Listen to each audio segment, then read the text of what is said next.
Hey guys, welcome back to all again on my YouTube channel Tricky Physics with Sandeep sir. And in this lecture, guys, we are going to discuss about difference between. We are going to discuss about the differences between covalent compounds and ionic compounds. किस किस के बीच में difference देखने वाले हैं, covalent compound और ionic compound के बीच में डिफरेंस देखने वाले हैं.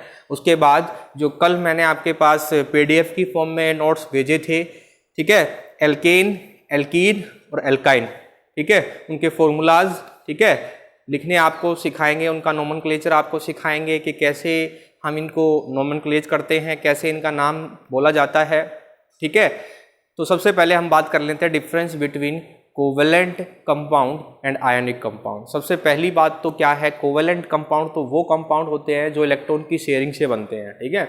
लेकिन आयनिक कंपाउंड्स कौन से कंपाउंड्स होते हैं, आयनिक कंपाउंड्स कौन से कंपाउंड्स होते हैं जो कंपाउंड बनते हैं किससे बनते हैं, आयंस के एक्सचेंज से, ठीक है, आयंस के एक्सचेंज से. जैसे आपके पास NaCl है, ठीक है, NaCl, Na positive Cl negative ions, ठीक है, ठीक है. तो क्या बनता है, Na positive Cl negative ion बनता है क्योंकि सोडियम का इलेक्ट्रॉनिक कॉन्फ़िगरेशन कितना है 281 और क्लोरीन का 287. तो क्लोरीन को एक इलेक्ट्रॉन चाहिए और इसको अपना ऑक्टेट पूरा करने के लिए एक इलेक्ट्रॉन देना है. तो एक इलेक्ट्रॉन देना है तो ये क्या करेगा, एक इलेक्ट्रॉन को लूज कर देगा, एक इलेक्ट्रॉन को लूज कर देगा और उस इलेक्ट्रॉन को गेन कर लेता है क्लोरीन. तो इस तरह से फॉर्मेशन होती है Na पॉजिटिव. जब सोडियम के पास से एक इलेक्ट्रॉन जा रहा है तो उसके पास एक पॉजिटिव चार्ज आता है और क्लोरीन के पास एक इलेक्ट्रॉन आ रहा है तो उसके पास नेगेटिव चार्ज आता है. तो इस तरह से जो आयंस के एक्सचेंज से बनते हैं उनको हम आयनिक कंपाउंड बोलते हैं. जो इलेक्ट्रॉन के एक्सचेंज से बनते हैं, ठीक है, शेयरिंग से बनते हैं, सॉरी एक्सचेंज से नहीं, शेयरिंग से,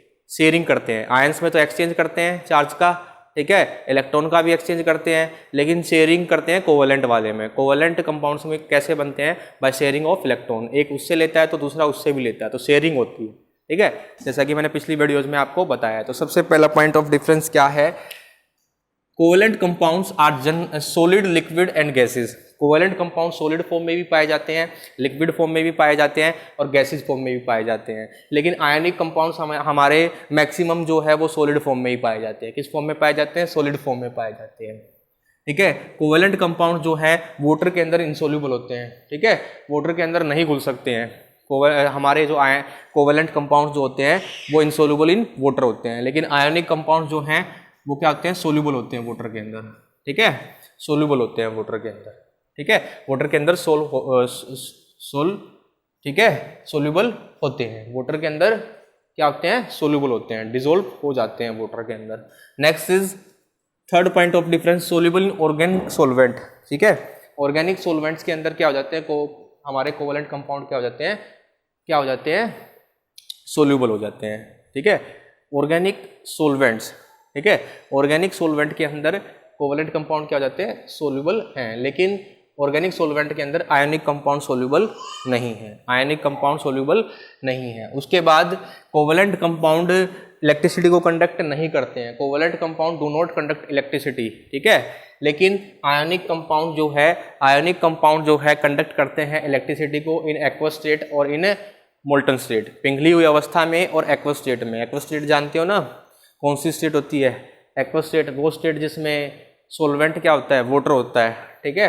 तो उस स्टेट में क्या करते हैं, ये इलेक्ट्रिसिटी को कंडक्ट कर लेते हैं मोल्टन और एक्वस स्टेट के अंदर. और last point of difference is इनका मेल्टिंग पॉइंट और बॉइलिंग पॉइंट लो होता है. कोवेलेंट कंपाउंड का मेल्टिंग पॉइंट और बॉइलिंग पॉइंट लो होता है. क्यों लो होता है, due to weak intermolecular forces, लेकिन आयनिक कंपाउंड्स का मेल्टिंग पॉइंट और बॉइलिंग पॉइंट जो है वो हाई होता है due to strong intermolecular forces. किसके कारण, क्योंकि इनके बीच इंटरमोलिकुलर फोर्सेज कैसे होते हैं, स्ट्रॉन्ग होते हैं. इनके बीच लगने वाले इंटरमोलिकुलर फोर्सेज कैसे होते हैं, स्ट्रॉन्ग होते हैं guys. Next is alkanes. Alkanes क्या होते हैं गाइस, व्हाट आर एल्केन्स, जिनका फॉर्मूला, कॉमन फॉर्मूला है CnH2n+2, CnH2n+2. तो यहां से देखना C1 और H कितना हो जाएगा 4, N को अगर 1 पुट करेंगे तो N is 4, N equal to 1, CH4, ठीक है. देखो CH4 एक कार्बन 4 हाइड्रोजन से घिरा हुआ है, एक कार्बन 4 हाइड्रोजन से घिरा हुआ है ना. देखो 8 इलेक्ट्रॉन चाहिए ना ऑक्टेट में, 2 इलेक्ट्रॉन ये, 2 इलेक्ट्रॉन ये, 2 इलेक्ट्रॉन इस बॉन्ड के, 2 इलेक्ट्रॉन इस बॉन्ड के, तो 8 पूरे हो गए ना, तो 4 से घिरा हुआ है। और देखो एक कार्बन के लिए वर्ड यूज करते हैं हम, एक कार्बन के लिए वर्ड यूज करते हैं मिथ। IUPAC नेमिंग जानते हो, जो इंटरनेशनल लेवल पे जाना जाता है जिस नाम से इसको। एक कार्बन के लिए मिथ, और सबके बीच में क्या है, हाइड्रोजन के साथ जब कनेक्ट है कार्बन, सिंगल बॉन्ड है, तो सिंगल बॉन्ड के लिए यूज करते हैं एन, सिंगल बॉन्ड के लिए यूज करते हैं एन, ठीक है, मिथ एन, ठीक है, मिथेन बन जाएगा। ये क्या बन जाएगा, मिथ एन, क्या बन जाएगा गाइज, मिथेन बन जाएगा। क्या बन जाएगा, मिथेन बन जाएगा, ठीक है, ठीक है। एन, एन वर्ड जो यूज हुआ है, एन जो वर्ड यूज हुआ है आपका, किसके लिए यूज हुआ है, सिंगल बॉन्ड के लिए यूज हुआ है। एन वर्ड यूज हुआ है आपका सिंगल बॉन्ड के लिए यूज हुआ है, ठीक है। तो मिथ के लिए एक कार्बन के लिए मिथ, और सिंगल बॉन्ड के लिए एन, ठीक है। IUPAC नेम भी इसका यही है, और कॉमन नेम इसका क्या बनेगा, कॉमन नेम इसका क्या होगा, कॉमन नेम भी इसका मीथेन ही होगा, कॉमन नेम भी इसका क्या होगा, मीथेन होगा, ठीक है। ऐसे ही देखना, जब यहां आपके पास n को 2 पुट किया है, n को 2 पुट किया है, तो N2 यानी कि C2H, 2 2 जा 4 + 6, C2H6, C2H6, यानी कि 2 कार्बन 6 हाइड्रोजन, तो ऐसे कनेक्ट है। एक कार्बन और कार्बन के बीच में सिंगल बॉन्ड है, यहाँ इसके साथ दूसरा hydrogen, 2 hydrogen, 3 hydrogen, 4 hydrogen, 5 hydrogen, 6 hydrogen, तो 2 कार्बन 6 हाइड्रोजन। तो देखना कार्बन 2 है, कार्बन 2 के लिए कौन सा वर्ड यूज करेंगे, 2 कार्बन के लिए क्या यूज करेंगे, इथ, इथ वर्ड यूज करते हैं 2 कार्बन के लिए, इथ, ठीक है। और दोनों कार्बन के बीच में कैसा bond, single bond, single bond, तो वर्ड यूज होगा एन, इथेन, ठीक है। तो IUPAC नेम क्या होगा, इथेन होगा इसका, IUPAC नेम क्या होगा, इथेन होगा, और कॉमन नेम भी क्या होगा, इथेन ही बोलेंगे, ठीक है गाइस। ऐसे ही हमारे पास 3 कार्बन होंगे तो उसके लिए कौन सा वर्ड यूज होगा, प्रोप, ठीक है। ऐसे ही 3 कार्बन होंगे, तीनों के बीच में क्या बनेगा, 3 carbon, n = 4, n = 3, n = 3 carbon कितने, 3, तो इसके अंदर पुट करना C3H की वैल्यू 3 2 जा 6 + 8 2 8 बन गया, C3H8। तो देखना 3 carbon, 1 hydrogen, 2 hydrogen, 3 hydrogen, 4 hydrogen, 5 hydrogen, 6 hydrogen, 7 hydrogen, 8 hydrogen, तो इसका नेम क्या बनेगा, आप देखो 3 कार्बन के लिए प्रोप, प्रोप वर्ड यूज होता है, और सिंगल बॉन्ड के लिए प्रोप एन, ठीक है, प्रोप एन, तीनों कार्बन के बीच में सिंगल बॉन्ड है, तो प्रोपेन बनेगा। क्या बनेगा गाइज, प्रोपेन बनेगा, और कॉमन नेम भी इसका क्या रहेगा, प्रोपेन रहेगा। क्या रहेगा, प्रोपेन रहेगा, कॉमन नेम भी इसका क्या रहेगा, प्रोपेन रहेगा।